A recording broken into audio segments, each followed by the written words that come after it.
Greetings and welcome to another edition of the Red Pill Diaries. I'm your host, Rashid, and I'd like to thank each and every one of you who are joining us on all of the platforms, be it Twitter, Facebook, Odyssey, Rumble, the Red Pill Journals, and the Red Pill Diaries. And if there's any more platform or Twitch, if there are any more platforms that you're joining me from, thank you so much for giving me your time. I wasn't sure if I would be able to do a show today because I've been slammed all day long.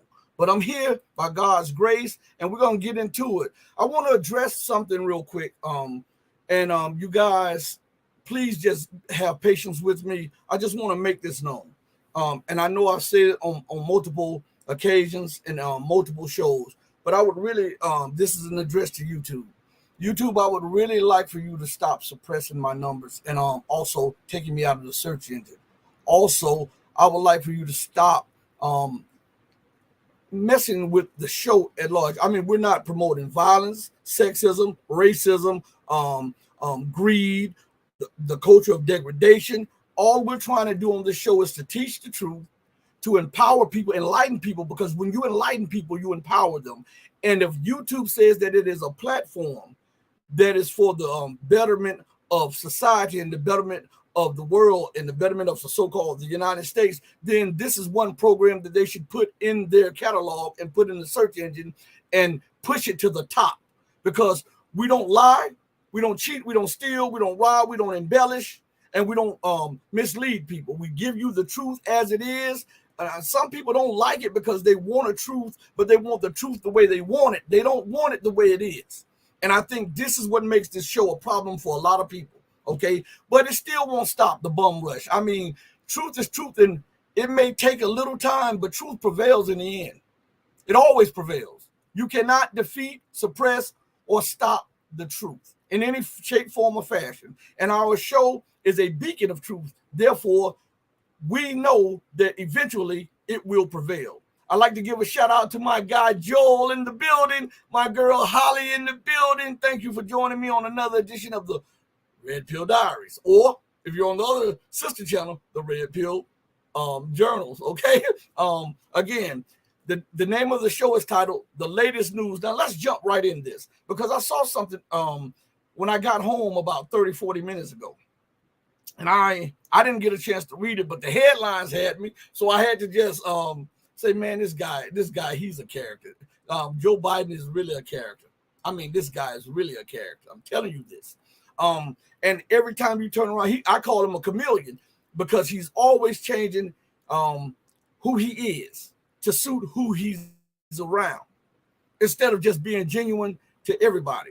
You know, to get the black vote, he pretended like he was for black people, when in reality we have him on tape saying that he would not like for his children, he would never send his children to school with black people, because it would be a jungle and all this. Remember, Joseph Borrell talks about the jungle and got to keep the jungle out of the garden. Well, long before Joseph Borrell ever said a word, Joe Biden spoke it in the halls of Congress. And then to get other people on this side, he's saying that he's a Zionist. Well, the title of the article, which is on RT.com, is "I'm a Zionist, Joe Biden." And let's read it together. And if you see me moving around, I'm moving around the microphone stand because it keeps moving a little bit, okay? Have patience with your brother. It says, the U.S. will provide military aid to Israel until they get rid of Hamas, the American president said. Now stop right there, because that's a lot to unpack. The title and that first sentence is a lot to unpack. Now, let's go to what Google tells us about Zionism. We already know what Zionism is. But let's go to what Google has said about Zionism, because we're going to use the acceptable definition so that they can't say that we are anti this or anti that. We're going to use Google, the mother platform to YouTube. So if YouTube has a problem, YouTube will have to take it up with Google. Okay? So according to the definition of Zionism, Zionism is a nationalist political ideology that called for the creation of a Jewish state and now supports the continued existence of Israel as such a state. Now, it says Theodor Herzl, an Austrian Jew, is considered the father of political Zionism. Now, that's a lot to unpack. because we hear on almost all channels, be it mainstream, alternative news or whatever, that the give me is this, that Israel has a right to exist, right? And if you trumpet, even if you're not addressing whether or not Israel has the right to exist, by default, I want you to understand something. See, this is what they do. By default, when you start saying that Israel has the right to exist and defend itself, by default, you're saying that you're legitimizing the occupation of Palestine and the destruction of the Palestinians and the Palestinian nation by default. I'm not making this up. We'll go to the dictionary and we'll see whether or not Rashid has any horse in the race, okay? I told you we give the truth the way it is and not how you perceive it to be or how you want it to be. And some people can't stomach that. Okay, let's go back to Google's definition as we address what President Biden stated when he said that he is a Zionist. According to the dictionary, Google's definition, the word Zionist comes from Zionism. And Zionism is a nationalist political ideology that called for the creation of a Jewish state and now supports the continued existence of Israel as such a state. Theodor Herzl, an Austrian Jew, is considered the father of political Zionism. Okay, now, first of all, we have to gather the truth on this matter, because remember that Joe Biden said that if there wasn't an Israel, the United States would have to create an Israel to secure its interests in the Middle East. That's what Joe Biden said. This is what he said. He is on video saying this when he had almost all of his faculties together. We know that he's a body without a brain right now. He's a zombie. But when he had a brain, that's what he said in the halls of Congress. Okay? If you think I'm lying, Google it. Go to YouTube and Google it. We deal with nothing but facts here.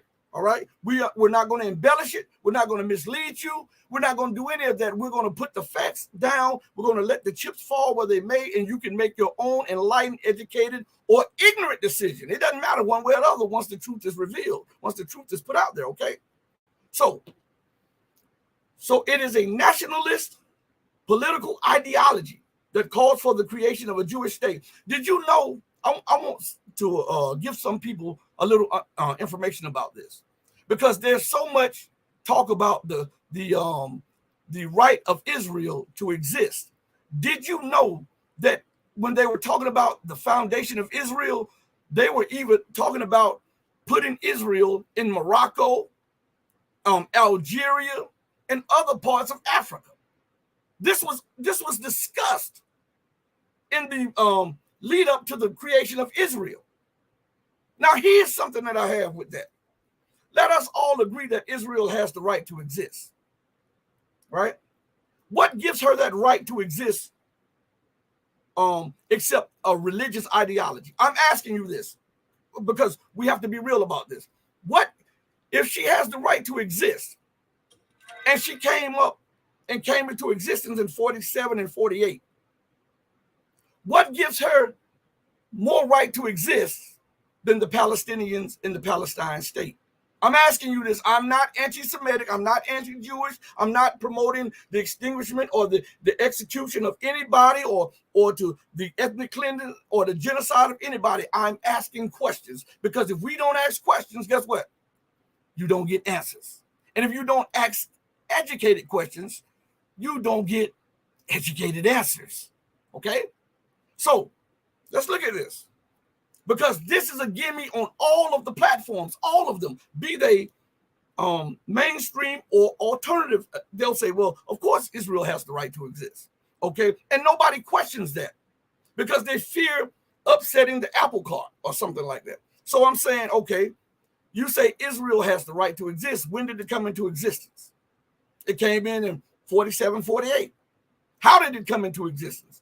Through the theft of an entire nation. Remember, they stole Palestine. This is the truth. Google cannot censor me. YouTube cannot give me a flag, because we can point to history. Because prior to 47, 48, what was that area of land called? Palestine, right? So if Israel has the right to exist and it exists on stolen land, what about the Palestinians? They don't have a right to exist. And why does Israel have such a right to exist to the exclusion of the Palestinians? It is because of extreme Christianism. They believe that the Jews are the chosen people and that the Jews can do anything they want and they'll be forgiven because there's God's chosen people. This is an extreme ideology nobody addresses. When the Muslims talk about the Mahdi, right, and they talk about a caliphate, that is called, in Western terms, Islamism or Islamic extremism. But when the Christians call for a Jewish state at the expense of the Palestinians, this is normal. Why? I'm asking questions that, listen to me. If you're a Christian, if you're a Jew, if you're a Hindu, if you're a Muslim, if you're any denomination or a religious, you know what I'm saying is some of the stuff that you've wondered for a while, but you just didn't say it. But I'm willing to take all the shots, okay? They can aim their guns at me and take the shots because I have to give it. If I'm going to talk to you, I'm going to have to talk to you straight. No chasers. I'm going to have to give it to you like it is, not how you want it.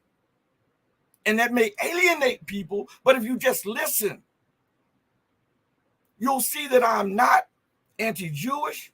I'm not anti-Muslim. I'm not anti-Christian. I'm pro-truth, pro-God. And sometimes you offend people when you're like that. Okay? So, again, let's go back to this. Mr. Joe Biden says he is a Zionist. And you know that in the manifesto of Zionism, anyone that is not a Jew is almost subhuman. In the manifesto,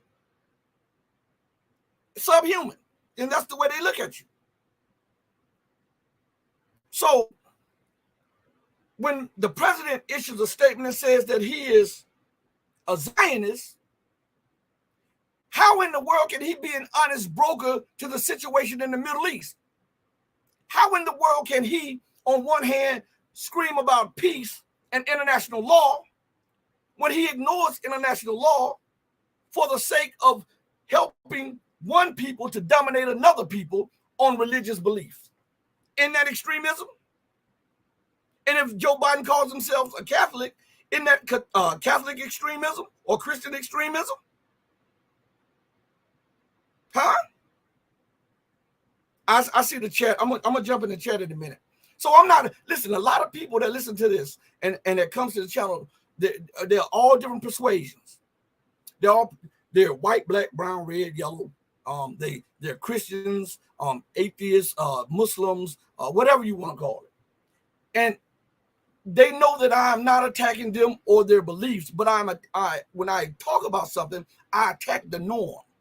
Because sometimes we get lulled to sleep by the norm, by what the mainstream and again the alternative media puts as acceptable or what is the norm again. And sometimes we have to step past that and ask questions. The only way for growth, the only way for understanding is that you've got to go through trial. You've got to ask the questions. You would never progress mathematically if you never asked the right questions. You would never progress scientifically if you didn't ask the hard questions. Even when a time, like look at some of the most advanced mathematicians and scientists in recorded history. They were not accepted in their time. They were not accepted. What is this right here? Popping up. Timeout. I didn't give anybody a timeout. YouTube, you at it again. Anyway, they were looked at as heretics, right? Hypocrites. Because they were willing to ask the tough questions that was outside the bounds and outside the lines of what was acceptable and what was presented to the masses. And this is what I'm trying to get you to understand. Sometimes we have to step outside of the lines and ask the questions that are more meaningful to the people instead of going along to get along. Okay? So again, let's look at this. Israel has a right to exist. That is what they say constantly. And I agree. But did Palestine commit genocide against the Israelis or the Jews? Did Palestine put them in a gas chamber? No, they did not. These are easy questions to ask and answer, which leads us to a harder question that nobody wants to address. If the Palestinians didn't cause this, and if the Palestinians did not commit genocide against them, and if the Palestinians didn't gas them in the gas chamber in Nuremberg and Auschwitz, then we must turn and say, well, who did those atrocious things and committed those heinous crimes against Jews? And the question is answered by saying Germany, right? Well, if this is the case, and it is the case according to history, then why must the Palestinians no longer exist as a viable state in their land for Israel to exist in the Palestinian land and not for Israel to exist in Germany? I ask these questions. It wasn't the Palestinians that killed them, rounded them up, beat them, starved them, gassed them. It was the Germans that did it. Therefore, if Israel has any right to exist in any reparations, it must come from the people who committed the crimes against Israel. You can't displace another people and then put somebody else on their land and say that they have the right to exist there. What if I went to Holly's house and kicked Holly out of her own house and say, I have the right to live here? It's a house. I need a house. And I have the right to live here. How would you think Holly would accept that? So before we can move further along on the Israeli issue, these things must be addressed. And these are the things that no one wants to address because they are uncomfortable questions and uncomfortable answers. How can violence stop there? First, you must acknowledge the problem. You must pinpoint the problem and then acknowledge the problem and then work on a solution to that problem. Some people say, okay, two-state solution. Would Holly allow me to split up her home? If I lived there for 1 day or 1 year or 10 years, if she paid the mortgage there, if she has the deed to that home, would she allow me to come there and say, hey, I know it's trouble between me and you, I continue to brutalize your family and you continue to commit attacks against me. So to make everything okay, let's just split the house up.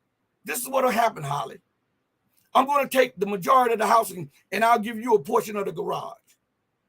How do you think Holly would accept? Do you think Holly would accept that? Well, if you don't think the average person would accept that, remember here in America, you have this movement talking about freedom and equality. You have this movement in America talking about their right to own guns and right to own land and this and that. Well, that does not stop in America's borders. Why doesn't the Palestinian have the right to return? Because listen, this is an unwanted truth that nobody addresses. When the Khazars started moving to Palestine, the Palestinians accepted them in their homes. Do you know that? The Palestinians shared with them. But it was a Zionist movement that then seized upon the ignorance of the Palestinians and moved to take all of Palestine and rename it Israel. I'm not making this up. I'm not inventing it. Go to the UN. Go to the historical records. Everything I'm saying can be proven right now. And if this is the case, then how can you justify the death of a land, stealing an entire nation from a people? And the people who stole the land has the right to exist. But the ones who were robbed has no right to exist. And when they lash out, it's terrorism. Let me show you a pattern in this, okay? This is the mind of the West. Let me show you a pattern in this.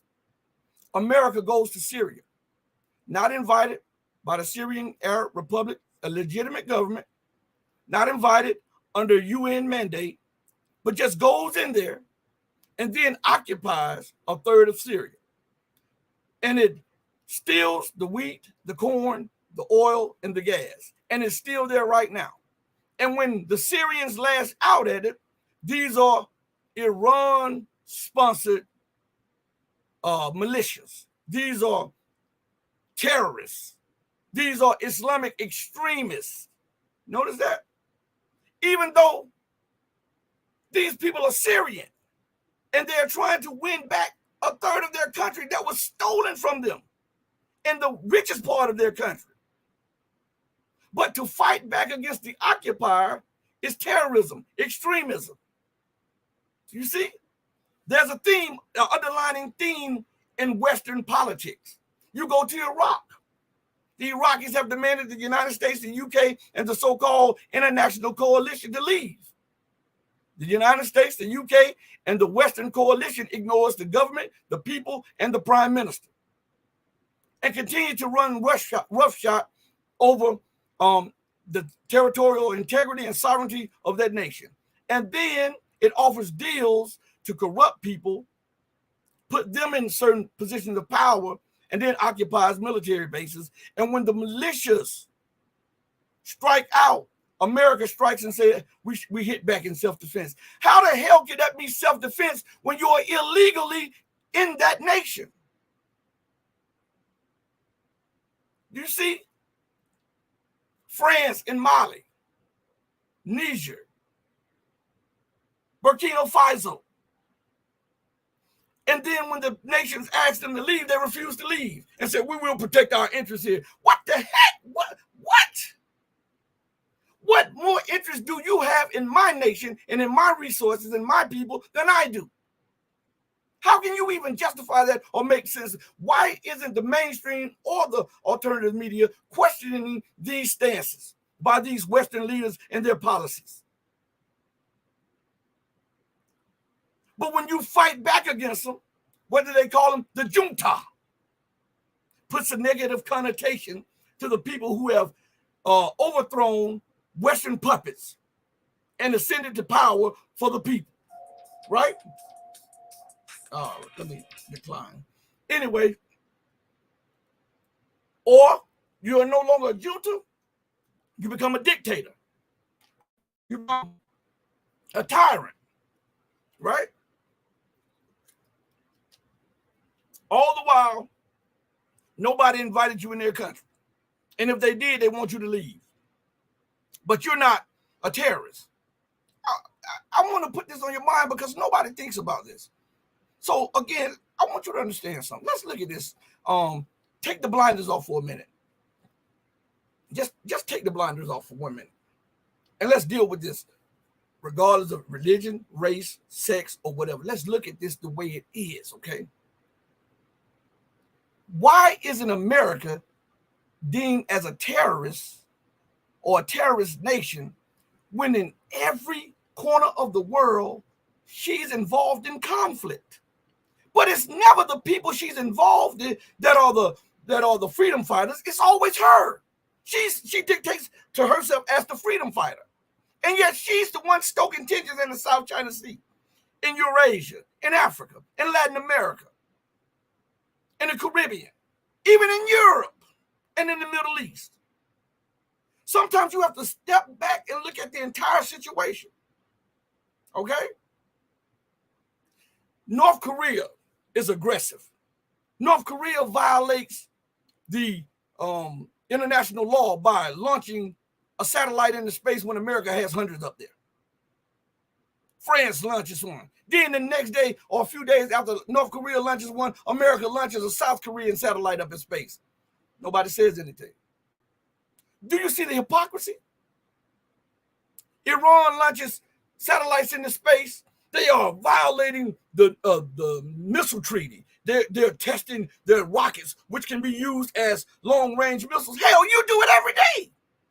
You just tested one of your Minutemen intercontinental ballistic missiles, which failed. So you have the right to do it, but nobody else has the right to do it. This is what I'm telling you. This mind of exceptionalism, it permeates everywhere and through all levels of society in America and the Western world. And this is what is bringing the Western world to its knees. If you don't address the symptoms, you can never cure the disease, okay? But this has become inoperable. This has become incurable because America has shown you that even in a time when she is under extreme debt, extreme economic and political duress, she will continue to provoke, stoke, and push for war and tensions. You know what? I see y'all. Yeah, Holly Horn. Let me put this up here. Holly, let me see if I can put something up. Hold.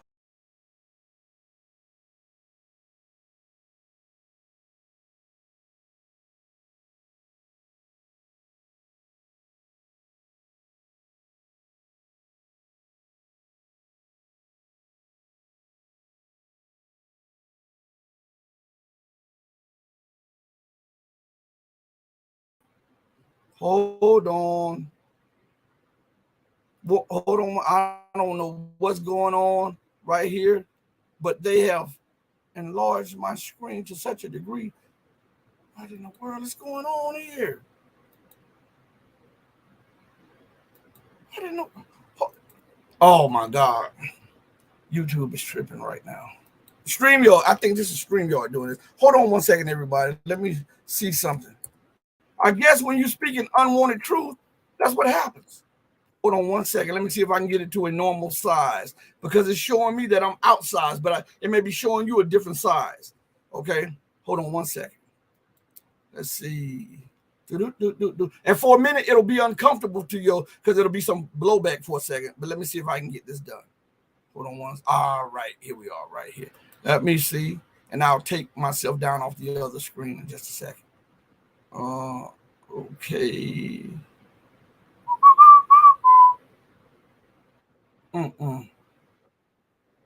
This is ridiculous here.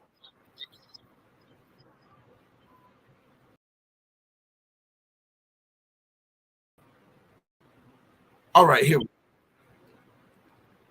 Let me click this one off. What's going on?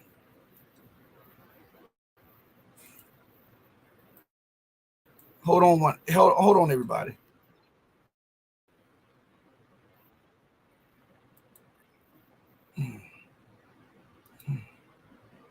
All right, I think this is it.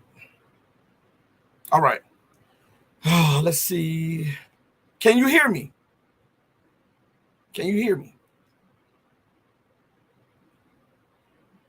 I'm asking, can you hear me? Because I can't hear me anymore. If you can hear me, please put yes in the comments real quick. Okay, good. All right, we're back. See, live on air. You see this? To get me off of the subject that I'm talking about, this is what happened. To get me off of the subject, this is what happens. Now, you don't see this happening to mostly any of the large so-called alternative media platforms, but you see this on a daily basis that happens to me. Okay, but they still haven't gotten me off my pivot. Now, again, let's think about something real quick. America. Afghanistan was full of terrorists, right? Insurgents, according to the United States. America went thousands of miles away there. Iran is helping the Houthis, right? This is what America says. I want you to look at something because I'm trying to point out some hypocrisy here. And shout out to Odyssey, and shout out to Twitter and Twitch, and shout out to Rumble. Matter of fact, hold on one second before I go further. Let me see if they're going to allow me to get back over here. Okay. All right. So yeah, we have an audience in Rumble. So Iraq, let's go to Iraq. The Iraqis are fighting for their survival and they're fighting for their independence, right? And the United States call these people that are fighting, they're terrorists, insurgents. But why are they there? Why, if they are fighting you, if they're bombing you, how much more interest can you have in Iraq than the people from Iraq? This is what I'm trying to bring to the front.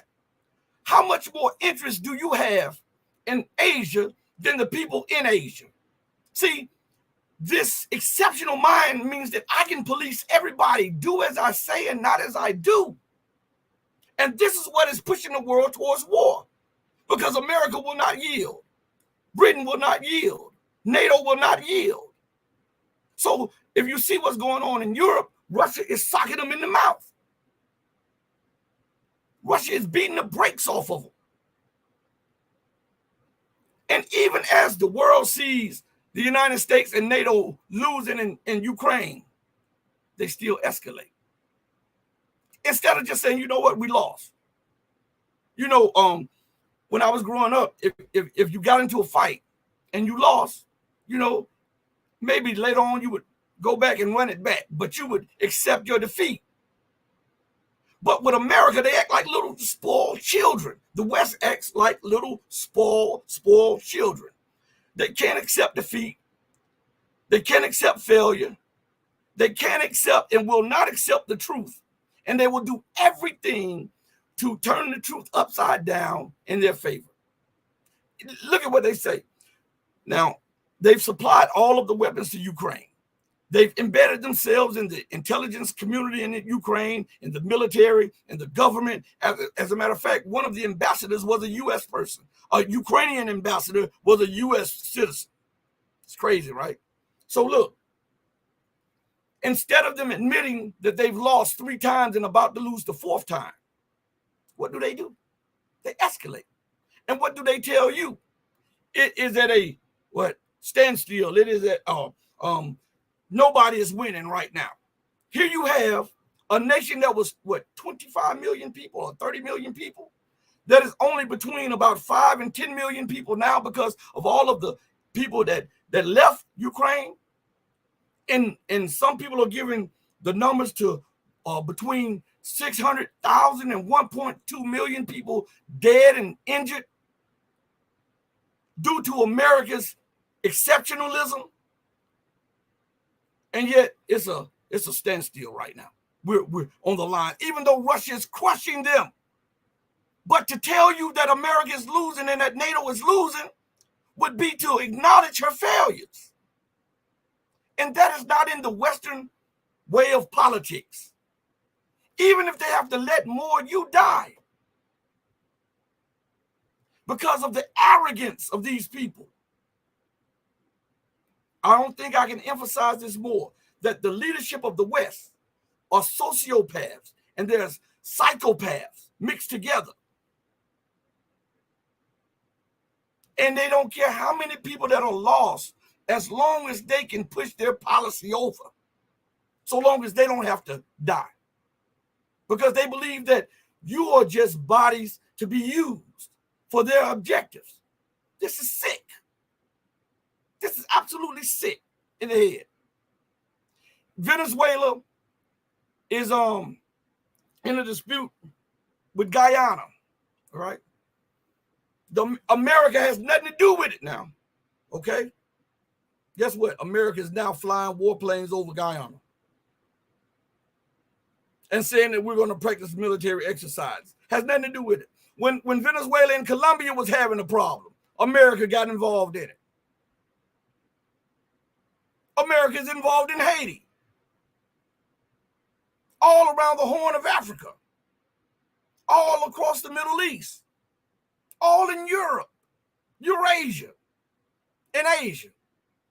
So if we were to look at this, we can see a pattern that everywhere she goes, death and destruction, sorrow and misery follows. That's that 4th horse of the apocalypse. That's the 4th she will do any and everything to make her will stand. You know I'm not lying. I see a lot of people, let's see, in the chat. Let's see. It says, what is up here? I'm losing you on the chat. Hold on one second, everybody. All right, it popped back up. Okay, man, they do everything to try to block this. But again, Joe Biden says the U.S. will provide military aid to Israel until they get rid of Hamas. Now, what is the problem with this? Let's just acknowledge for a minute, forget all of the facts that we just put out and how Israel came to be. Let's just push that to the side and let's accept for 1 second the mainstream narrative that Israel has the right to exist on Palestinian land. Let's accept that one, okay? For just a second. And now let's read this and we're going to address something. The U.S. will provide military aid to Israel until they get rid of Hamas, the American president said. I thought America was about democracy. Didn't she say that democracy, and she was about trumpeting democracy around the world? Now, someone needs to ask Mr. Biden, how did Hamas come to power? It was because of the U.S. and Israel, and how they somewhat geoengineered Hamas, right?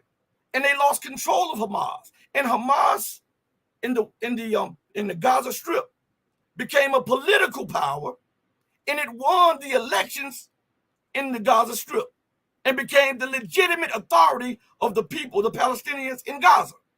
Isn't that democracy? Isn't that what the West always claimed to trumpet and represent?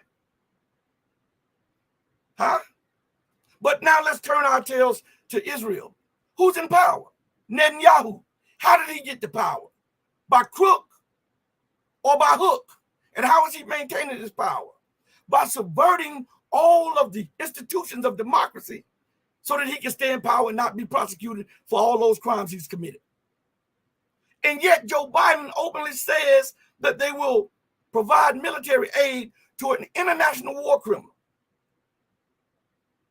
which makes the U.S. a party to war crimes. You know that? That means that Joe Biden is essentially a war criminal.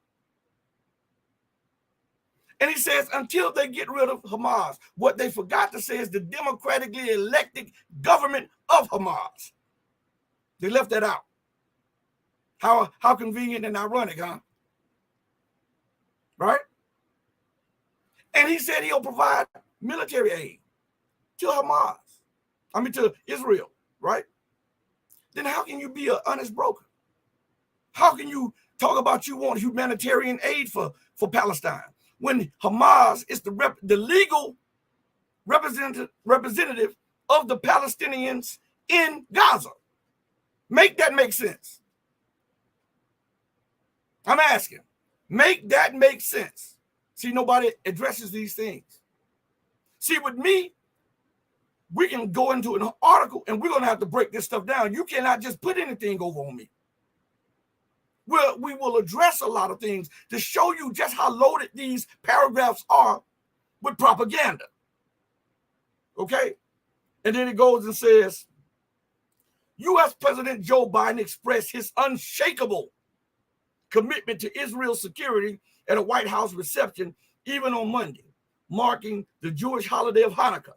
He also pledged continued military support for West Jerusalem amid its conflict with the Gaza-based Palestinian militant group, Hamas. Now, he says the Gaza-based militant group, but they missed the point that Hamas is a legitimate elected government in Gaza. And they were elected democratically. Go to the Carter Institute. You know, the former president, Jimmy Carter. Go look at the Carter Institute and see if Hamas was legally elected there. Why did they leave that important point out? Because it makes Hamas look like a terrorist organization, a militia without legal backing or authority. See, the omission of facts is just as bad as the embellishment of facts. Do you understand? Joel Bradford. Let me put this up there.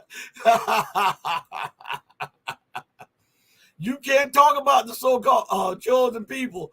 You know that, Rashid. Maybe that's why they started messing with everything here. You know, but oh my God, Pedro is in the building. All right. So again,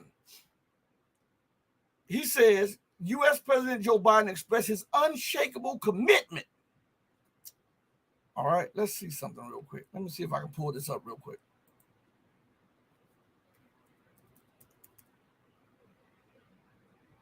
All right. Google Dictionary. The word commitment is a noun. It means the state or quality of being dedicated to a cause, activity, etc. Dedication, devotion, allegiance, loyalty, faithfulness, fidelity, responsibility, obligation, duty, tie, charge, liability, and burden. So, as the president of the United States, who is the main representative of the empire, right? He's the chief officer of the American empire. When he speaks, even though he may not speak for everybody, he speaks for everybody. So when he says that he has an unshakable commitment to Israel's security, right? He is saying that he has a dedication, a devotion, an allegiance, and a loyalty to Israel's security. Now, that would be okay, except for one thing. What about the Palestinians? You know, those people who owned that land prior to Israel coming into existence? What about your unshakable commitment to them regaining that which was lost? What about your unshakable commitment for them receiving justice and equality? What about your unshakable commitment to the rule of law and fairness and justice? What about that? And if you can't have a dedicated, devoted allegiance to law that you constantly claim that you are about, then we must dismiss everything that you say and do because you're not trustworthy. Right? If we're going to deal with definitions and then we're going to deal with law, because the definitions exposes the statements that people say. And if you can expose a leader, then, and when you expose them, you find out that they're not worth the weight that they have been given, then you ignore them, remove them. And I'm not saying remove him from power. I'm saying remove them out of your way. Ignore them. On to the next one, because this one is untrustworthy, right? Right? And unshakable. That's what he said. Right? And I'm telling you, this guy here, Joe Biden is something else. You guys just don't know. And just how I feel about his, not Trump, but his predecessor, whom he served as vice president with, I feel the same about Joe Biden. Both of them can go suck an egg. I'm serious. He and Obama. That's for real. Now let's go further. It says, the U.S. remains Israel's most important ally amid the ongoing conflict, which has sparked widespread condemnation in the Muslim world and beyond over Israeli bombardments of Gaza. The strikes have led to heavy casualties, according to local media and medical authorities. Now, stop right there. Now we're finna call out some Muslims now. You know how I just called out some Christians. Ha ha ha. Hey, we aim at everybody that needs to be aimed at. It does not matter here. Okay? If these so-called Muslim leaders were so outraged, then why the hell haven't they removed U.S. bases, UK bases, German bases, Canadian bases, NATO bases in their respective country if they're so outraged? Huh? And why are they still having war games with the very people who are providing weapons to Israel to bombard Gaza? If you are that outraged, cut ties with America. You have the advantage. You have the oil. You have the gas.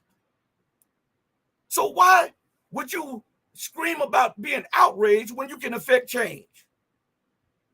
I could understand if you had no ability to affect change. But if Saudi Arabia, or Arabia it is, got together with the other oil producing and gas producing countries and say, listen, we're going to sit on this gas. We're going to sit on this oil. We're not shipping anything out. We're not letting anything go to the West or anybody that is involved in the genocide of the Palestinians. We're not going to let anybody receive any of our crude oil, our gas, or our products from those commodities. You could quickly see how things would change. Let's see. Pedro says something here. I see him in it. Let me put him up. I don't want to miss him real quick. Why hasn't Turkey cut off Israel's oil? This is what I'm saying. If you want to affect change, you must apply actions, right? Not just words, right? And let's talk about Turkey since you brought Turkey up. And remember, I was the first one that started saying this. Go back and look over a year ago. I was the one bringing this fact up. And now this is the point that a lot of people make on all of the alternative media sites. But I brought this up. And I know for a fact that I'm the one that brought it up, because when I brought it up, before I brought it up, I started watching to see had anybody ever spoken on it, and they didn't. So when I spoke on it again months ago, it became a norm, okay? When Turkey sent that flotilla to Palestine, and the Israeli commandos jumped aboard and killed some Turkish citizens, right?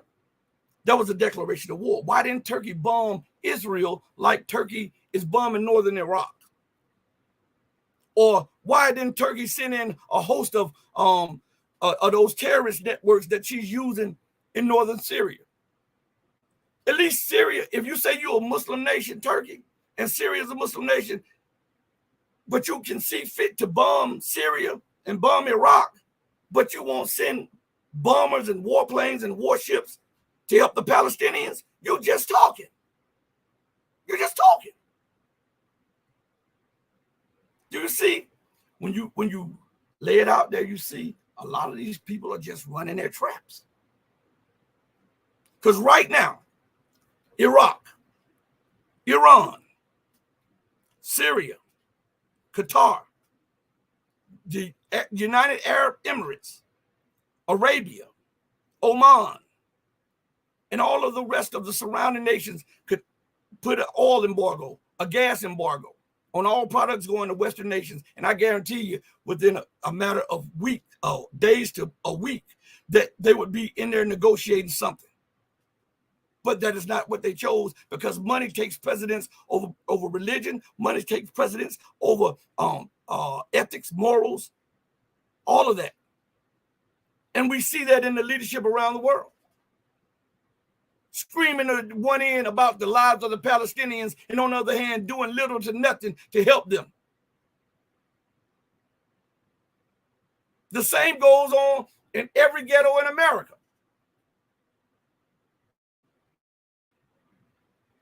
And it goes on across the world. And there's no accountability of the Western world. Don't you see? Listen, if one were to look at the actions and the ramifications of the actions of the Western world, you would see why your Bible or your Holy Quran or your Old Testament talks about a judgment. Because nobody is holding these people accountable. And they become so powerful that they believe that they can get away with anything and do anything to anybody. And then after they are the aggressors and the perpetrators of the violence, they then spin it to media organizations and make the victim the terrorist, the aggressor.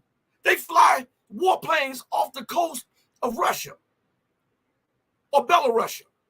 They fly warplanes off the coast of China. And when China, Russia, or Belarus reacts, or if Iran reacts, then it's an aggressive move by Iran, Russia, Belarus, or China. The news does not sit down and eye it and say, hey, how would America react if those nations did the same thing, flying warplanes and spy planes off the coast of California or off the coast of Maryland or something like that? What would be America's reaction? But that exceptionalism is ingrained up there. So it's do as I say and not as I do. You're aggressive if you dare challenge my air power. You're aggressive if you dare challenge my military, if you dare challenge my naval positions and my naval power. That's aggressiveness. You're belligerent, right? In their minds, that is what they're thinking. Think about this when it comes to China. They said that they want peace and stability in Asia. And then they release a paper saying that they got to make war soon with China to prevent China from usurping America's position in Asia. How is that wanting peace? On the one hand, you go before the media and say, no, nobody really wants war. We just don't want China to bully people. Now, here, the bully talking now, that has bases all around the globe, that is overthrowing government after government and counter revolution and assassinating leaders, want peace and stability, right? With China. And then they release paper after paper talking about that America only has about this amount of time left before it is no longer able to challenge the rise of China. How is that peace? And how can you attain peace with warships, war guns, and weapons of mass destruction? That is no way to make peace. That is the way to break peace. Is that not right? Think about it. Okay, let's look at it like this. Joel is at home. And I say, I want peace with Joel. Joel is, he's outstripping me. I used to have a monopoly on technology. And now Joel is outstripping me. And I say, well, you know, I'm just giving up. I'm just going to throw out some. I live in New Orleans, Louisiana, and Joel lives in New York, right? And I say, I want peace with Joel. We can both compete. And as I keep looking at the numbers, every time I look at the numbers, Joel is out producing and outselling and doing everything in that field that I once dominated in. And pretty soon, Joel is going to usurp the position that I have. And I keep telling the people, hey, I have no problem with that. And then Joel comes outside and I have 65 machine guns set up on his lawn. Oh, this is for peace. This is to keep Joel from becoming belligerent. Then Joel looks out his window. I have drones flying over his house, night and day. Right? And then Joel says, well, I'm going out to my garage. And then I'm there on a four-wheeler running over his little boy saying, hey, I'm here for freedom of navigation. You see your yard right here that's connected with your garage, it goes into the neighbor yard, and I want to make sure that the neighbor has the right to come out through this area. How is that for peace?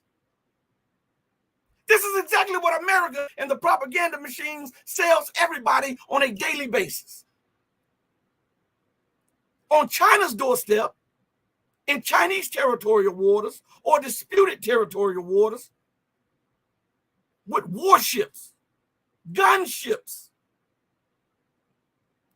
and then say that I want peace. We don't want this to escalate the war.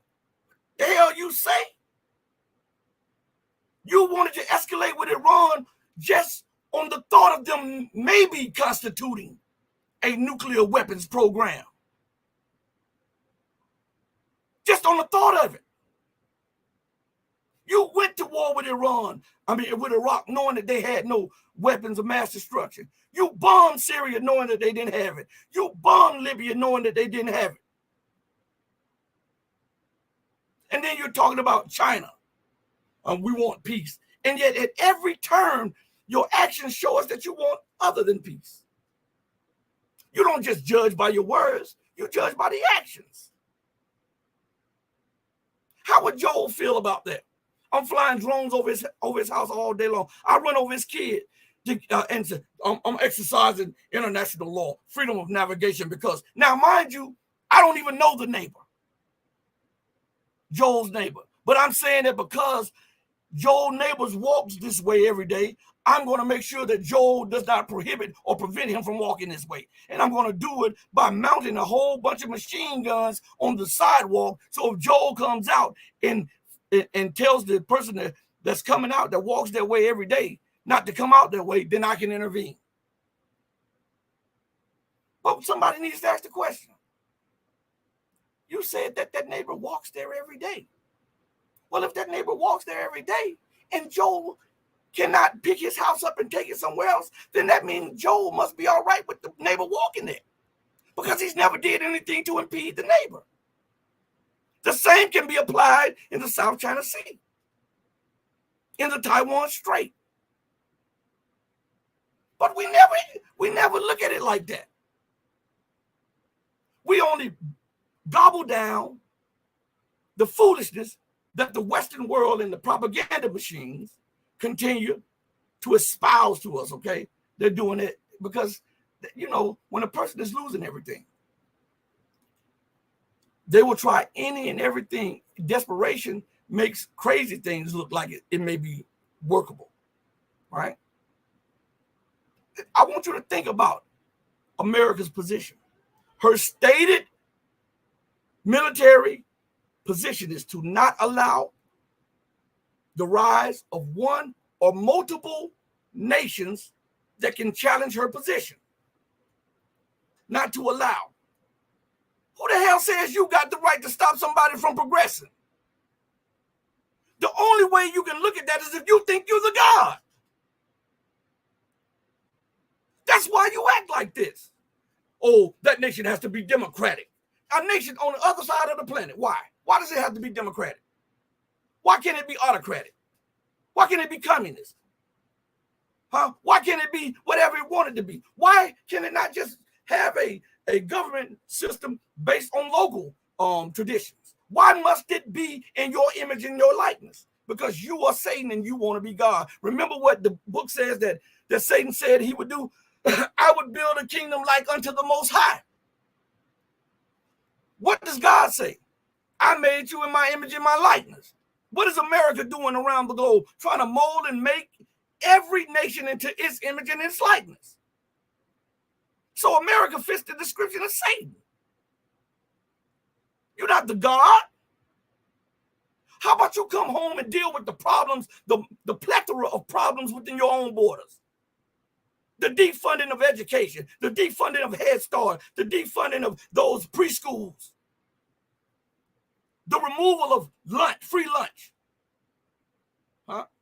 Invest in better and higher education. How about you pay some of these teachers so they don't have to take 2 and 3 jobs to make a living? And maybe they'll be more dedicated to their craft. How about you provide security to those in the inner city and the outer city? How about you give justice to those who have been deprived of justice? How about you work on that? Work on reforming the justice system. Work on reforming the educational system, because without that educational system, you are going down the rabbit hole to nothingness. And you want to confront China militarily when China graduates millions of PhDs and master degree students every year, multiple times what you graduate. How can you honestly think that you can maintain your position when you are defunding the very thing that you need as leverage to keep you in the position that you're fighting like hell to try to maintain? Insanity. It's insanity. What did Pedro say? Pedro says, best friend in the Middle East, U.S. liberty. Yeah. How about they address that? When Israel bombed a U.S. warship, address that. Jonathan Pollard, the spy. Yeah. Technology theft via the Bird, the Bard, and the BSF. Wake up, America. He says, I'm a Brit and I'm aware of the above. That's what I'm saying. But I'm going to tell you something, Pedro. The leadership class and the elite, they take it as a badge of honor to make the masses dumb and ignorant. They want them as zombies, all right? Right? They want them fighting and fussing with each other. They want them dependent upon the government. Because guess what? When you are preoccupied with minor stuff, it takes your attention away from the major stuff that they are doing. And then they'll have a free hand at trying to impose their rules, their laws, their dictates on everybody around the globe. So they dumb down the masses of the people purposely through television, radio, magazines, online, social media platforms, everything. Everything today is about sex, violence, guns. No respect for the woman. And a nation can rise no higher than its woman. And yet they denigrate the woman. Man, hold on one second. We're talking now. Let's talk some issues. No nation can rise if your woman is a savage. Because she's the first nurturer. She's the first teacher. And through her, life enters here. And if you don't protect that woman and uphold her, you're producing barren land. You know what? Barren land. You know how if the farmers neglect to water their crops and neglect to nourish their crops and neglect to keep the land fertile, what happens? They have a barren year. They have crop failure, right? And so they're not producing anything. They're not productive. Well, if you allow for the degradation of the woman in society, guess what happens? She's the field for life, for learning, for education, for upliftment. And so what you're producing is a barren woman, a barren field. You better uplift that woman. You understand? They have degraded the woman where the woman, when she takes a picture now, she wants to show her backside. Right? You remember decades ago, it was about the cute face or how their hair looked. But now it's all about the backside, the butt, the curves, all of this stuff. Instead of focusing on the mind and nourishing the mind and the spirit and the soul. But this is what America and the Western world has digressed to. They have declined morally and ethically and culturally. And the people at the top like this. They think that this is what's going to keep them in power, and they don't realize that this is the dynamite or the nuclear bomb that they have laid at the base of the society. Because now you're dumbing down the very people who are expected to compete with China's millions and millions who are graduating. Those who are graduating in Russia, those who are graduating across Africa, Latin America, and other places. And you have a dumbed down society that can't even do basic math, that doesn't understand basic history, that does not even understand the basic laws of science. How can a society progress under such conditions? This is what I'm asking. So the leadership, they are helping. They're like Samson. You remember Samson when they made mock of him and they blinded him, took his hair, which was the strength of his pride and his power, right?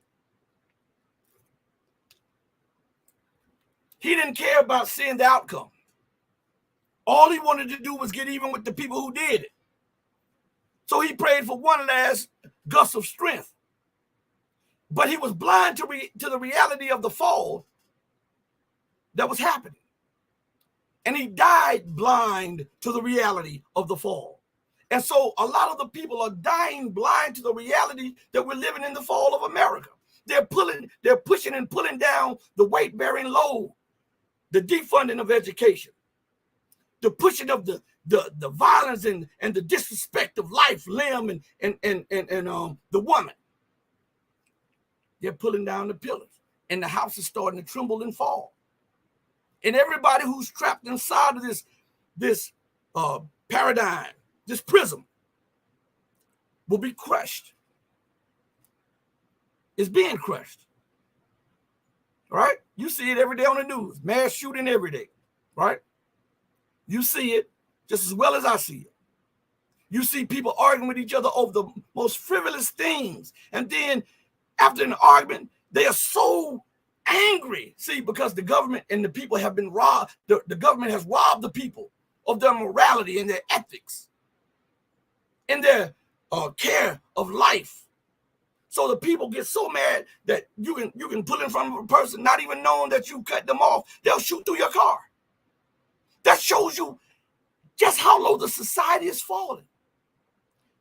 And to downgrade the educational system and then to upgrade the violence on TV, radio, internet, magazines is the recipe for the collapse. Because you're desensitizing them to violence. You're showing them on TV what they need to get revenge. You're showing them that they don't have to respect life. You're showing them that they don't have to love, that there's no repercussions or blowback from being violent. And then you want to ask the question, why are these people acting like this? Hell, you played the biggest part in it. And then you give them this meager, what you call education, which cannot be considered education because it does not teach a person civilization. Without being able to teach a person civilization, that cannot be classified as education, because education is what civilizes us, upholds us, uplifts us, and helps us to progress as a person, a people, a culture, and a nation. And without that, I'm telling you, we're looking at the collapse. We're living in the collapse. This is really the collapse. There's no ifs, ands, or buts about this. This is the fall of America. This is. And all of the barometers point towards it, whether it's economic, cultural, ethic, moral, social, financial, militarily, politically, wherever you point to, you can look at a deteriorating situation for America and the Western world. And people will shoot you over nothing. They have no qualms whatsoever of killing you. They'll snuff your life out. But listen, and you say, what would make them do that? Why would they just do that? They were just arguing. Well, look at what America as a nation is doing. When she gets mad with somebody, what does she do? She overthrows them. She causes a color revolution. She assassinates them. She causes divide and conquer things over there. Look at what she does. She snuffs out life that is against her policies. Again, that exceptional mind permeates down in society. And what we're watching is the blowback of American intransigence and American hubris coming home to roost. Let's see. Pedro says, you're aware of the Netanyahu speech made in the Finks bar? America is the golden calf. Yeah. We will cut up piece by piece. I'll dig it out and post it on the comments when this stream is finished. Thank you so much, Pedro. Yeah. But listen, again, that's because of the dumbing down of the masses. If you have an enlightened class, if you have enlightened people, then you would not be going through this stuff here.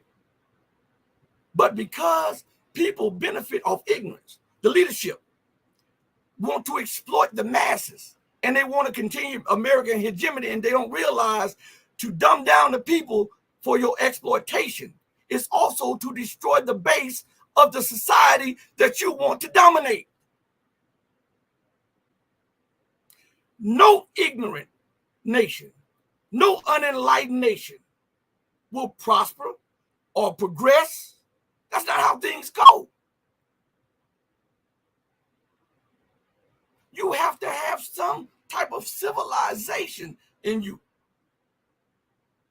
Look at this. America's losing the chip game.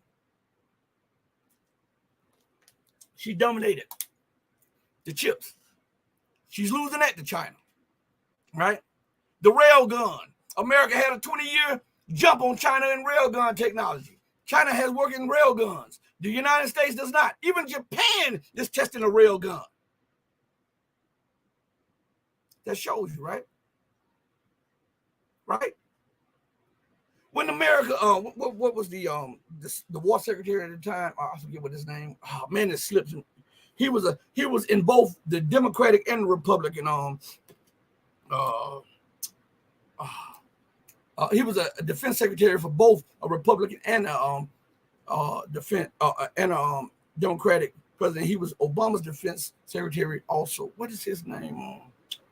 Oh man, I got his name. He was one of the ones that was at that meeting when Putin gave that speech. You can see him in the background. I forget his name. But anyway, he and the Department of Defense and all of the U.S. intelligence agencies, when he was the defense secretary, says, and this was years ago, that they have an estimate that China would not be able to field a fifth generation warplane until the end of the 2020s or the first part of the 2030s. And then on his visit to China, China flew the J-20 over the building which he was in with his group of military officials with him. And they were stunned. Go Google this. Go Google it. And they keep wondering, how could China catch up so quickly? They must have stolen this and they must have did this. Listen, when you emphasize proper education and you demand that your citizenry be properly educated, and then once they are properly educated, to put that education into work and into play, then you can cut off decades of being behind somebody, especially when they are defunding their education at the time that you are adding more funding to your education and rewarding more students for their degrees and for their fields of learning. The same time America is defunding the education. This is how they get caught up. This is why they're in the position that they're in. And it will only get worse. China is going to lap America. And they think that war is the one thing that can stop China. Now, I want you to think of something. Because rational minds think of these things. Irrational minds think that you can beat China in a war in Asia. But rational minds say, hey, okay, Obama said, and his officials in the Pentagon and the intelligence agency said, long before the war in Ukraine happened, that Russia would always, and I'm the one that brought this up too. I want to bring this up too. Everybody else is talking about this. Go back to a year and a half ago. I'm the one that brought this up about Obama speaking about Russia having escalatory dominance in Europe. Everybody else is saying it. I don't get the credit for bringing it up, but I brought it up long before anybody is saying this, okay? Go back and do it. I mean, go back and look. But I'm the name that nobody wants to whisper, okay? But listen, so Obama says that Russia would always have escalatory dominance in Ukraine and Europe. Why? Because Russia is right there. So America could deploy troops and deploy weapons, but Russia could interdict those troops and weapons on their way to Europe and sink warships and ships full of troops, right? So because Russia resides right there in Eurasia, it will always have an advantage over the United States and NATO when it comes to war in the Caucasus, war in Eastern Europe. That was acknowledged. Now, if we look, we fast forward to Asia and the Asia Pacific area. Let's apply the same logic to Asia. Does China reside in Asia? Yes. Is China an Asia Pacific power? Yes. But here's the kicker. China is the largest trade partner to all those countries. China is the largest investor in those countries. Just like with the West, China is the largest there. China is the world's manufacturer, the world's lender, right? It has the #1 ground forces on the planet. It has the largest military army on the planet. It overtook the United States 2 years ago, I believe, a year ago, 2 years ago, as the largest navy on the planet, something that America never thought would happen. And not only does it have more warships than the U.S., it has some qualitatively better than the United States. And they are saying that by next year, in the latest 2025, China will then surpass the United States and have the largest and be fielding the largest advanced air force on the planet. Now, we have that, okay? We're looking at all of that. China has the largest currency reserves in the world. They have the largest gold reserves in the world stored. And you are the largest debtor nation in the world. And you're bankrupt, essentially. If we look at all of those things, we can truly say that China has escalatory dominance in the Asia Pacific, the likes of which Russia wish it had in Europe. Obama talked about Russia's escalatory dominance. But when we put China light on China, China's is 10, 20, 30, 40-fold when it comes to Asia. So how, when America is in a weakened state militarily and economically and politically and socially and culturally, how does it rationally think that it can wage a winnable war against a near peer or equal power? On its doorstep, I might add. Tell me that. And if they can't, why isn't anybody telling them that they're irrational? I'm asking. Because nobody asks these questions. Nobody puts it out there like that. Nobody wants to acknowledge the 800-pound gorilla in the room. As a matter of fact, everybody go watch the show on this channel called the 800-pound gorilla. All right. This is an old interview I did with I forget, one of the professors. It was his last interview that he ever gave to anybody. We were actually supposed to do Dennis Etler. That's what it is. Professor Etler. It was his last interview. We were supposed to do like 3 or 4 interviews that week that he passed away. But that's the last interview he had, the 800-pound gorilla on this platform. Go check it out. It's awesome. It is. But check this out.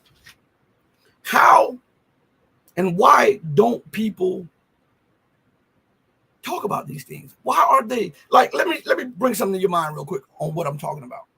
All right. So today, as I was getting ready for the show, right, I see an article on Microsoft, MSN.com, on Microsoft. They make the main page when you get on Microsoft, okay? And the article is titled, let me get this up here real quick. China's banking system is in free fall, and the country's real estate losses could hit $4 trillion, veteran investor says, right? And that's what they say. And what they want you to do, and I'm going to read the first paragraph or so, because I want you to look at how they point the finger at everybody else. I want you to just pay close attention to this, because this caught my attention. And since we're talking about Asia Pacific right now, I just want you to just roll with me. And Kylie Beans, I see you in the building, okay? I didn't acknowledge you, but I see you. In this article titled, China's banking system is in free fall, and the country's real estate losses could hit $4 trillion, veteran investor says. In this article, it says, and I'm reading this for the first time. I just saw it when we were about to go live. It said, and I just put the article to the side.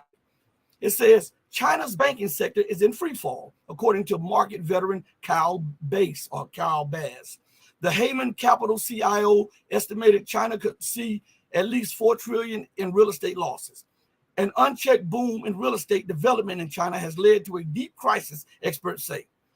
Now, it says, China's banking system is collapsing, and the real estate crisis is in the country could end up wiping out $4 trillion from its financial system, according to the veteran investor Kyle Bass. Now, here's something about this article. What they did is repackage the title of the article and said it multiple times in the base of the article. Okay, listen what the top of the and I'm pointing this out for a reason.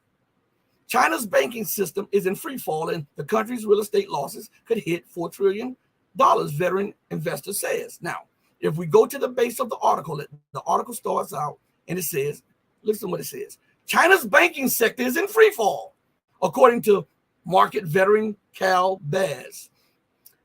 Isn't that what it said in the title? And it says, the Heyman Capital CIO estimated China could see at least $4 trillion in real estate losses. Isn't that what's in the title? Let's go a little further. An unchecked boom in real estate development in China has led to a deep crisis, experts say. All right. Now listen to this. They're just going to repackage what we just heard. Okay.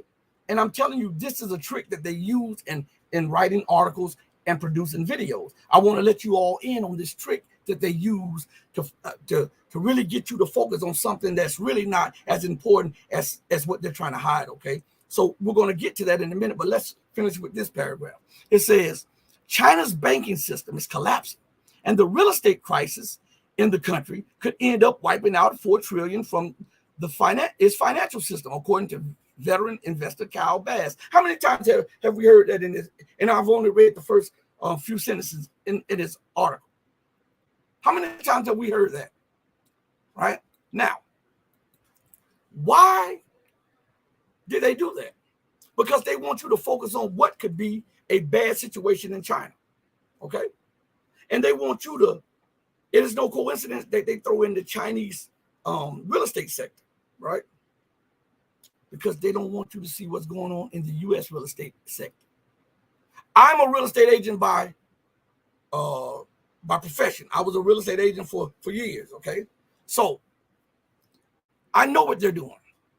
They don't want you to focus on this out of whack housing market that is close to implosion, and all of the bubbles are bursting or close to bursting, okay? And so they want to point a finger to who else? Their nemesis, China, and talk about a $4 trillion crisis, okay? Well, let's give them some credence on what they're saying.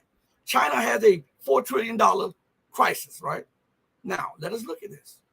China has over $3.5 trillion in currency reserves, over $3.5 trillion. So if China wanted to, they could mitigate some of that crisis by providing that, right?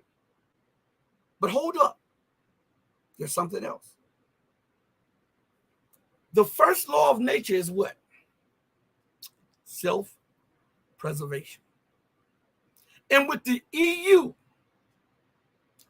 hundreds of billions of dollars in debt to China. I didn't say 10 billion. I didn't say 30 billion. I said hundreds of billions of dollars in debt to China.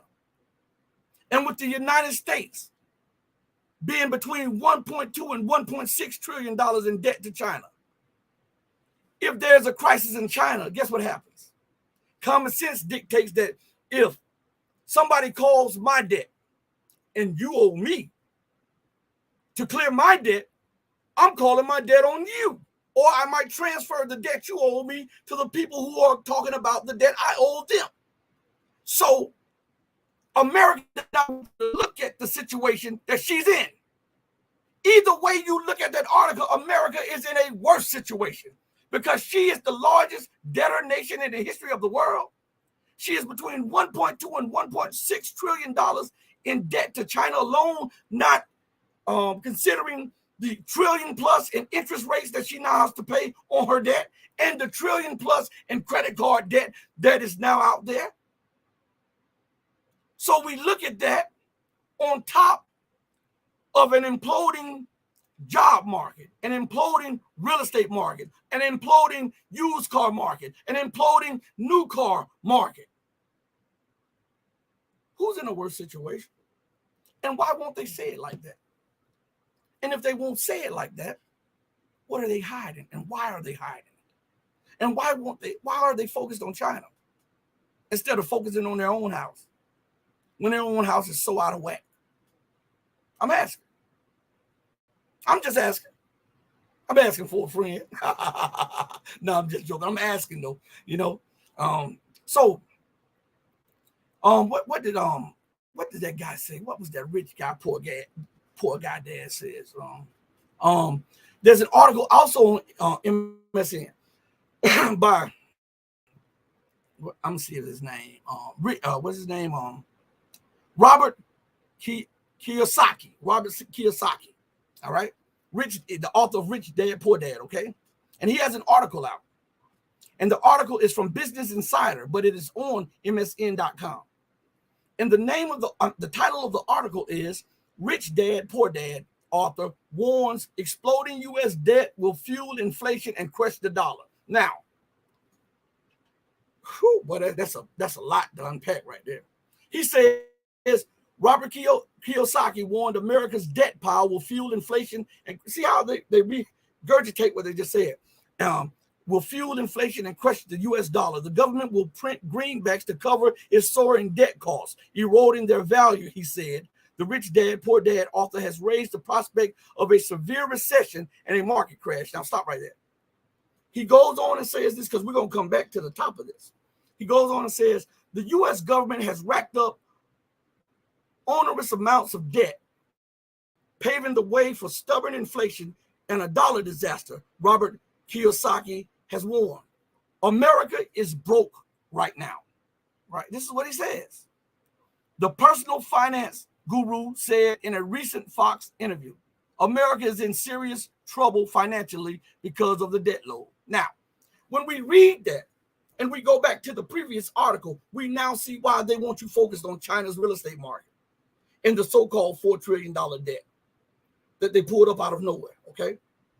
But when we go back to this article, right, even he did not say that we're in for a severe depression. He says that a prospect for a severe recession and a market crash. Now, what's the problem with that? The definition of a recession is something that does not last for 16 to 18 months, right? If a financial downturn exceeds 16 to 18 months, it becomes a what? A depression. And this has been going on since before 2008, right? So when will anybody acknowledge that we're in a depression?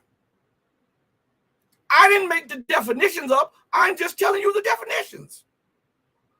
And if we're in a severe recession / depression, and he's talking about a market crash, and he's talking about higher inflation, he doesn't say hyperinflation, but higher inflation, and the printing of the greenback and huge forms lead to what? Hyperinflation. Which means it robs the currency of its value, which means it's an added tax on everybody who uses the dollar. You're being taxed, right? Which means that you're no longer able to buy the goods that you once were able to with the amount of money that you have. Which means that we're what? In an economic collapse, right? Because the dollar is the life's blood of the American Republic and the American Empire, which is the Western world, right? And if, as Robert Kiyosaki says, he warned America's debt pile will fuel inflation and crush the dollar, the government will print greenbacks to cover its soaring debt costs. Now, hold on. There were multiple debt sales that nobody bought debt. The only people bought debt was the Fed, which means that the crack dealer was buying his own crack, right? So if that's the case, and you are dependent upon the Federal Reserve buying the dollars, you're in a bad situation, right? Not only is it eroding the value of the dollar, but it is scuffing out all life left in the empire, because the blood of the empire is the dollar. And if the blood stops, if the blood coagulates, if the blood ceases to bring life, guess what happens? Death follows, right? Right? According to Rich Dad, Poor Dad. This is what they are saying about the situation. Rashid didn't write any of this stuff. Rashid did not embellish anything. Rashid just told you where you could find the articles and you could read it for yourself. So we're looking at the collapse of the American empire, the collapse of the Western world, right? In real time. This is not something that's happening. And even a billionaire says this on Money Wise. You can find this also on MSN.com. Biden has made it worse. This hedge fund billionaire just issued a serious warning about the economy. Says the S&P 500 will go nowhere for a very long time. So they're telling you, heads up, the collapse is underway. Without a doubt, the collapse is underway, right? And it says, And look at what comes up right after that. See, I'm giving you guys the good stuff that people are not talking about, okay? I want you to look at this. On MSN.com and also Markets Insider, there's an article titled 99% of Americans will be financially worse off than they were pre-pandemic by mid-2024. JP Morgan says. Now, what's ironic about that assessment by JP Morgan? Huh? They were one of the banks that caused the financial downturn, the implosion of the economic system of America and the Western world. They were one of the ones, and not one of them went to prison. Not one of them went to jail. They were given bailouts to the tunes of hundreds of billions and even trillions of dollars. And now they're warning people that you're going to be poor by mid-2024, right? And I was looking at an article that was talking about, are we in a depression already? And the article was saying that these are the foods that you should stack up on that won't be in the market in the next 12 to 18 months. And in this article, right, it had eggs, milk, cereal, meat, listen to me good, meat, and all of the things that you take for granted, the basic food stipends, right? They said within the next 12 to 18 months, these will be scarce and will not be in the markets. In this article, Google what I'm saying. I'm not making this stuff up. Google it. But for JP Morgan to say that 99%, think about, why didn't he say 100%? Because he knows that the 1%, the richest, have been preparing for the economic collapse as we speak, and they've been getting bailed out, and they've been buying assets, and they've been buying food and water, and buying these big mansions, preparing themselves for the fallout of the economic collapse that is underway right now. And they have your mind preoccupied with the Kardashians, with the Super Bowl, all right, with the NBA and the in-season tournament, all of this madness that helps you do nothing. And they're telling you 99%. They left out 1%. And who is the 1%? Talk to me, everybody. Who's that 1%? The 1% is the richest, right? So they left out that 1% and they told you 99%, meaning everybody outside of the rich, will be financially worse off than they were pre-pandemic by mid-2024, JP Morgan says. All right? Rashid didn't make this up. Yeah. Let me see something real quick. Let me see something. I'm going to do you one proper. I'm going to put it up on the screen for you. All right? I'm going to do you one proper so that you'll see what I'm talking about. Boom, right here. I see you, Pedro. It should be coming up on the screen. Now, I'm going to scroll up for you. Let's see. Where is it at? All right, here we go. We got to scroll up, and then I got to scroll down. I hate when these ads come up here on these. Here it is, right here. Look where my mouse is, right here. All right. Now, it says 99% of Americans will be financially worse off than they were pre-pandemic by mid-2024, JP Morgan says. And it goes on. The article says, JP Morgan said the vast majority of Americans have burned through excess savings. It is likely that all but the top 1%, what did I just tell you all? It is likely that all but the top 1% of consumers will be worse off financially in mid-2024 than they were pre-pandemic, the bank said. Bofa wrote this month that elder millennials face a particularly tough set of circumstances. Now, it says the majority of Americans have burned through their excess savings piled up during that 19 virus pandemic. You know, you say the whole thing, YouTube or censor you or something like that. And in the coming months, JP Morgan says it is likely that most everyone will be worse off financially than they were in 2019. Now, what's significant about this? Most. It says most. Not all, most. Who are the 1%? Huh? The 1% of the wealthy. Those are the ones that continue to use taxes and you escape taxes and you get bailouts and get money. These are the ones who really receive welfare, not the people in the projects, not the people in the hood, the people who are buying the corporations, the big buildings that get corporate welfare to the tunes of hundreds of billions and trillions of dollars on a yearly basis from the government. These are those 1% that they're talking about right there. All right? Nobody says a word. Nobody says a word. But this is the reality of the time. And like Joel says, I'm put it up there. Hit the like button. Also, I'm going to add and subscribe. And everybody's on YouTube. Subscribe to me on Rumble so I can start streaming a lot more over there. Okay? Subscribe to me on all of the platforms. I would really appreciate that. All right? And I want to also thank you, each and every one of you, for joining me on this and giving me your time today, because you didn't have to do that. And for that, I'm humble and I'm very appreciative of it. And I also want you all to know, please don't take it to heart as if I'm attacking somebody. What I'm attacking is the lies. I'm attacking the narrative. And I'm attacking those who need to be attacked. Okay?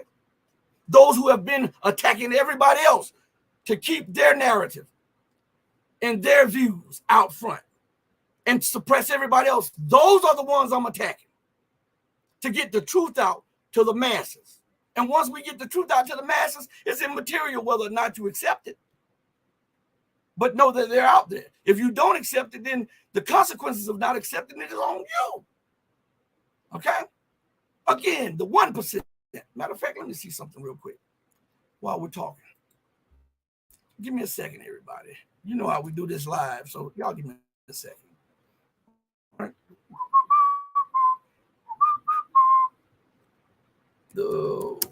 Give me 1 second. What is this thing right here? All right. All right.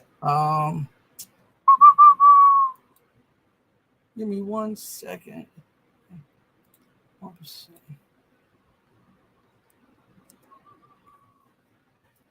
All right. Let me see something. Hold on 1 second, everybody. All right. I'll pull it up on the screen and I'll tell you what you can do to find this. I just did it on the spot, so you'll see what I'm talking about when I talked about that 99%, and then I told you guys about that 1% and what that 1% is. While I'm talking to you all, I put in just a couple simple things. I put in the word the, then I put in 1 and the percent sign, and then I put rich behind it, okay? To show you, you can do this on the fly. All right, let me go back to this real quick. Let me bring it up, and I'll show you for yourself, so that you can see what I'm talking about. Man, I'm telling you, you guys got to be honest. Nobody does this like this. You have to be honest.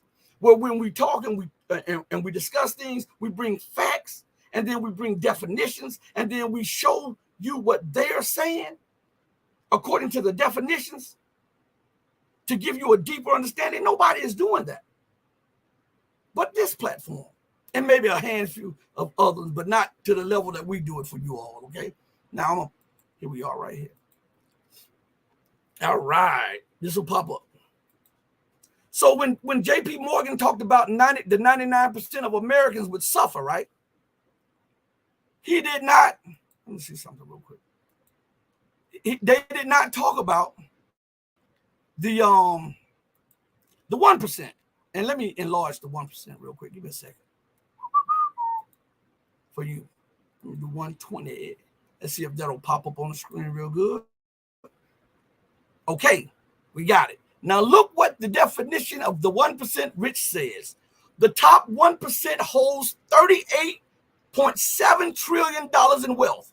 That's more than the combined wealth of America's middle class, a group many economists define as the middle 60% of household by income. Those households hold about 26% of all wealth. Low-income Americans, representing the bottom 20% by income, own about 3% of the wealth.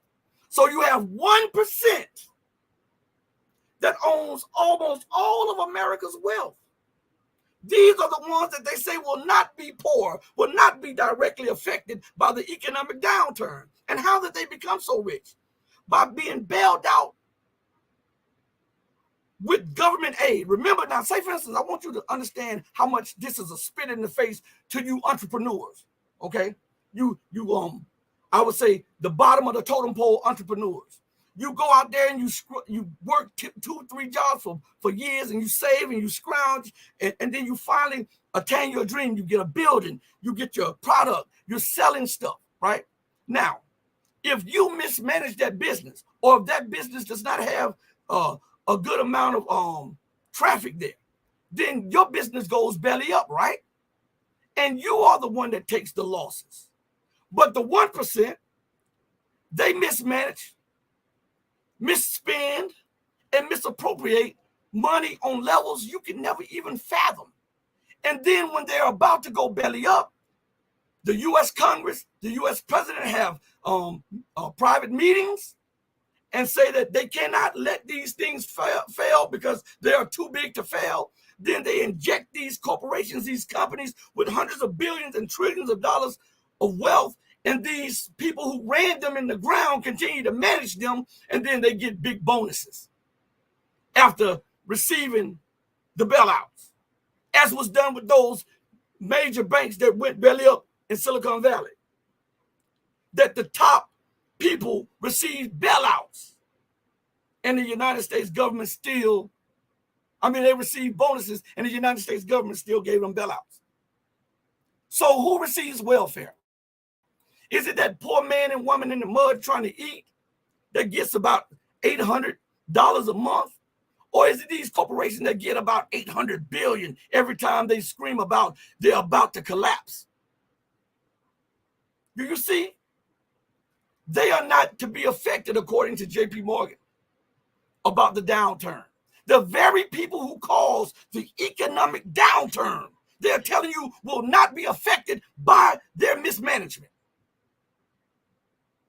But you, whose tax money went to bail them out, will be greatly affected by their mismanagement and their ineptitude as leaders over corporations and banks. How does that make you feel? How does that make you feel? The government is spitting in your face. That's what it is. The government, J.P. Morgan, and all of them have just spit in your face and told you that it was raining. They peed over the ledge. You looked up and they told you there was a downpour, torrential rains, and you believe it. This is what they do. They are succubuses. They are vampires, Nosferatu. They must suck the life's blood economically and politically, culturally and socially, ethically and morally from the people and from governments around the globe in order to keep and sustain their wealth and their base and their way of life. In other terms, these 1% are termed as the 5%ers who teach the poor lies. That's what they do. Excuse me, I say 5%. This 10% that teach the poor lies. I'm sorry, I said 5%. I'm sorry. These people teach you lies. And then they live off of it, live off your misery, live off your divisions, live off your anger, your mistrust, your suspicion, your hopelessness. They live off of that. They are those monsters in the dream that lives off fear. They bring something before the government presents it as dire. You become fearful. And then the government gives you a one-time or a two-time check so as to quiet you. And your check is, and then they'll wrangle over giving you $200 billion as a whole people. 236 million people, and they'll wrangle over 200 billion for 236 million people. And then they'll justify giving the leadership of the corporations and companies that put you in this financial despair trillions of dollars. That's democracy. That's capitalism. That's the Western world led by America. And you're telling me that there's nothing better that can be produced? You're telling me that you want to live in a society like that where people are exploited. They are made ignorant, then exploited for the benefit of the few. So many people are suffering for the benefit of so few people. Man, I'm telling you, God is justified in removing this way of governance. He's justified in removing this financial system. He's justified in removing the political class because they have shown themselves to be corrupt. They've shown themselves to have little to no remorse, little to no feelings for those who are in the mud suffering on a daily basis. You don't think these poor people suffering could use a handout? You don't think that the middle class that are losing their homes could use a handout? But you think JP Morgan and all of these other banks and the leadership could use an extra 100 billion, 200 billion so that they can fatten their pockets and buy an even bigger home? And that's what you call a just system? It is no wonder God is upending this system. It is no wonder God is removing these boots off the necks of the populace of America and the people around the globe. It is no wonder. Because injustice have reigned for so long, injustice must prevail at all costs. At all costs. Justice must now prevail. And those who have committed injustices and continue to commit them for the benefit of selfish gain, greed, and corruption, they must be removed along with this corrupt system. This is what is underway. This is why I continue to tell you that we're in a new paradigm. The old is being removed, and there's a new way of thinking, a new way of living, a new way of conversation that is underway. And this is threatening to the empire. This is threatening to those who have benefited from your ignorance. You have been the host body to these vampires who have been sucking the life's blood out of you since time immemorial. But wake up. There's a new day, a new sheriff in town. God is not cheap, and he will straighten what is crooked. You better believe that. Thank you all for joining me on the most powerful platform for truth, bar none, anywhere on social media and on God's green earth. This is your friend, your brother in truth, Rashid. I'm the host of the RedPill Diaries. And I send a message out to you from Mrs. Barbara Leggs' baby boy saying, stay strong, stay true, but above all things, stay righteous and know that I love you. But my love will always pale in comparison to the love that God has for you. Until we next speak again, you know what? I'm going to let it say itself. Stay righteous. I love you all who love truth. Peace. We're out of here.